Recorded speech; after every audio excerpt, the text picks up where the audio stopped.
given that f of x is equal to ax plus b, where a and b are constant numbers. If f of minus 2 is equal to 3 and f of 4 is equal to 10, then find the values of a and b. यहाँ हम एक function given है f of x is equal to ax plus b. इसके अंदर a और b दो constant हैं जिनकी वैल्यूज हमने फाइंड करनी है, और क्वेश्चन के अंदर दो कंडीशन गिवन हैं. एक मेरे पास f of -2 is equal to 3 and f of 4 is equal to 10. तो फर्स्ट कंडीशन मेरे पास है f of -2 is equal to 3, कि मीन्स कि जहां जहां x आपने क्या पुट करना है -2 फंक्शन के अंदर, तो मेरे पास क्या होगा f of -2 is equal to a of -2 plus b. अब f of -2 किसके बराबर है 3, तो क्या आ गया 3 is equal to -2a plus b. इसको आप इक्वेशन नंबर 1 का नाम दे दें. सेकंड कंडीशन आपके पास है f of 4 is equal to 10, means के जहां जहां फंक्शन में f(x) लिखा वहां क्या पुट करना है 4. तो मेरे पास ये फंक्शन क्या बन जाएगा, इसको मैं कह दूं मेरे पास ये इक्वेशन नंबर ए है. तो f of 4 is equal to a into x. X मेरे पास 10, सॉरी x मेरे पास 4 होगा, plus b. f of 4 is equal to 10 है, तो 10 is equal to 4a plus b. इसको आप इक्वेशन नंबर 2 का नाम दे दें. अब a और b फाइंड करना है, दो इक्वेशन है, दो ही अननोन है, तो कांस्टेंट की वैल्यूज फाइंड करना हमारे लिए आसान होगा. तो अगर मैं इक्वेशन नंबर 2 में से इक्वेशन नंबर 1 को माइनस करता हूं, equation number 2 minus equation number 1, तो मेरे पास है 10 is equal to 4a plus b. 1 मेरे पास है 3 is equal to -2a plus b. Minus करना है तो साइन चेंज कर दें, ये कैंसिल. 10 minus 3 7, 4 plus 2 6 a. हमें तो क्या चाहिए, a की वैल्यू चाहिए, तो इस 6 को डिवाइड कर देंगे, तो 7/6 इज इक्वल टू a. तो मेरे पास a की वैल्यू क्या होगी 7/6. अब इस वैल्यू को चाहे आप 1 में पुट करें या 2 में पुट करें, जिसमें पुट करना चाहे पुट कर सकते हैं. तो हम ऐसा करते हैं, इस वैल्यू को पुट करते हैं इक्वेशन नंबर 1 के अंदर. Now put a is equal to 7/6 in equation number 1. क्या मेरे पास 3 is equal to -2a. a मेरे पास क्या है 7/6 plus b. 2 1s are 2, 2 3s are 6.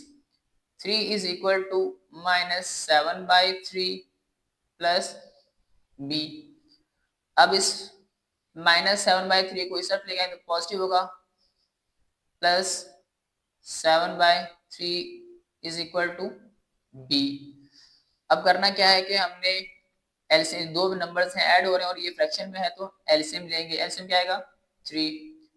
3 को 1 से डिवाइड करेंगे 3, 3 को 3 से मल्टीप्लाई करेंगे 3 3 सा 9, प्लस है तो प्लस 3 से 3 कैंसिल. 1 1 को 7 से मल्टीप्लाई करेंगे तो 7 1 सा 7 is equal to b. 9 plus 7 वो मेरे पास क्या होगा 16 over 3 is equal to b. तो ये कैंसिल नहीं होंगे, तो b का आंसर आपके पास क्या होगा 16/3. So a is equal to 7/6 and b is equal to 16/3. तो आपके पास जो कांस्टेंट a और b थी उनकी वैल्यूज होंगी. Question number 12, consider the function defined by k of x is equal to 7x minus 5. If k of x is equal to 100, find the value of x. हमें एक function given है k of x is equal to 7x minus 5, और कहा गया कि अगर मेरे पास k of x is equal to 100 हो, देन आपने क्या करना है फाइंड करनी है x की वैल्यू. तो हम कंपेयर करें या k of x जब मैं क्या पुट करूं 100, तो क्या बनेगा मेरे पास 100 is equal to 7x minus 5।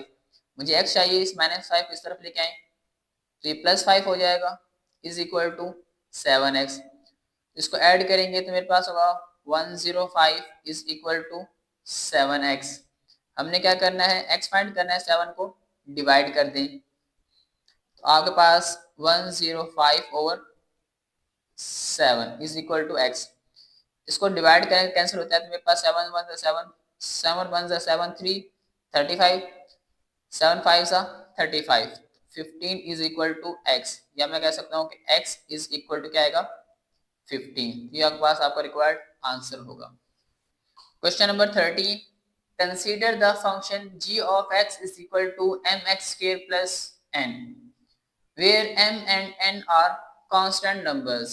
If g of 4 is equal to 20 and g of 0 is equal to 5, find the values of m and n.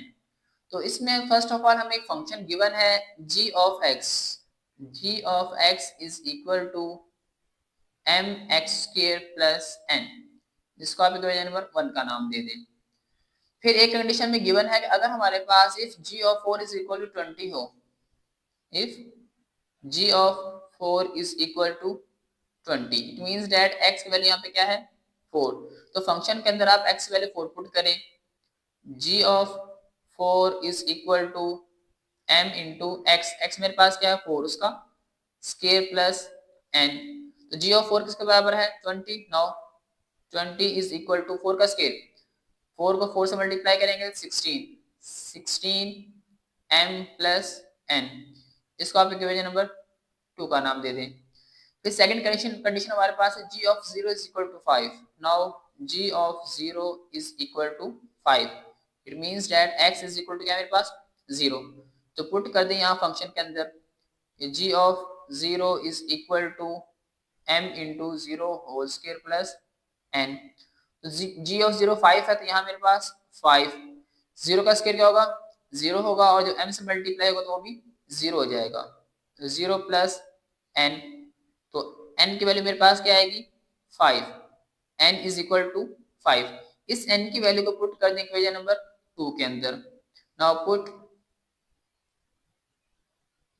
n is equal to 5 in equation number 2, कि n की मेरे पास value क्या है 5 है, उसको equation number 2 में put करें तो ये क्या होगा 20 is equal to 16m plus n की वैल्यू क्या है 5, इस 5 को इस तरफ लेके आए 20 minus 5 is equal to 16m, तो 20 में से 5 माइनस कर दें क्या आएगा 15 इज इक्वल टू 16m।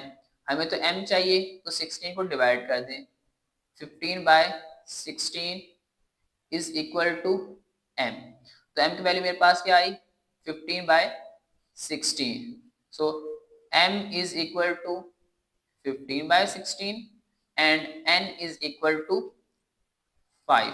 तो ये आपके पास m और n की वैल्यूज होंगी।